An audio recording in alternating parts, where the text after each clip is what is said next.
السلام علیکم ویورز، بہت سارے لوگوں کا یہ سوال ہوتا ہے کہ کیا بیٹا اپنے باپ کے خلاف جائیداد کے لیے کارروائی کر سکتا ہے؟ اب فرض کیا والد نے اپنی جائیداد کا کچھ حصہ یا اس میں سے کچھ چیزیں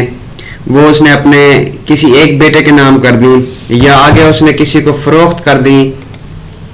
یا کسی اور وے میں اس نے استعمال کی، تو کیا بیٹا اس کے خلاف کارروائی کر سکتا ہے؟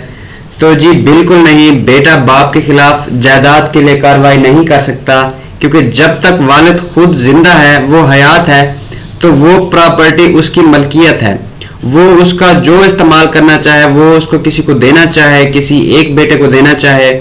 کسی ایک کو کرائے پہ دینا چاہے، اس کو بیچنا چاہے، یا جو کچھ مرضی کرنا چاہے،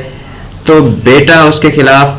کبھی بھی کارروائی نہیں کر سکتا۔ اگر تو وہ کارروائی کرتا بھی ہے تو وہ کارروائی غیر قانونی ہوگی اور اس کو کوئی اثر نہیں ہوگا،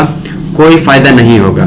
یاد رکھیں، جب تک والد خود حیات ہے تو وہ پراپرٹی وراثت نہیں ہے، وہ پراپرٹی اس کی ملکیت ہے، وہ اس کا جس طرح سے استعمال کرنا چاہے وہ اس کا استعمال کر سکتا ہے، وہ اسے چاہے بیچنا چاہے، وہ اس کا چاہے جو بھی استعمال کرنا چاہے وہ اس کو استعمال کر سکتا ہے۔ جو ہی والد صاحب کی ڈیتھ ہوتی ہے،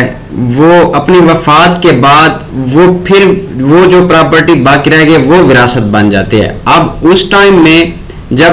وہ بندہ وفات پا چکا ہے تو اس کی جو جائیداد ہے وہ اس کے وارثین میں بطور وراثت جو ہے وہ تقسیم ہوتی ہے۔ اس میں آپ وراثت کی درخواست دیتے ہیں اور آپ نے FRC وغیرہ اور باقی ڈاکومنٹیشن پوری کرتے ہیں، اس کے بعد تقسیم وراثت کی درخواست دیتے ہیں، اور پھر وہاں پہ اس موضع کا یا جو بھی پٹواری ہے یا اس کی دوسری کوئی اموویبل پراپرٹی ہے یا کوئی بھی پراپرٹی ہے، جو ریلیونٹ اتھارٹیز ہیں وہ آپ کو آپ کے حصے کے مطابق اس میں سے جائیداد جو ہے وہ تقسیم کر کے دیتے ہیں۔ تو کبھی بھی بیٹا باپ کے خلاف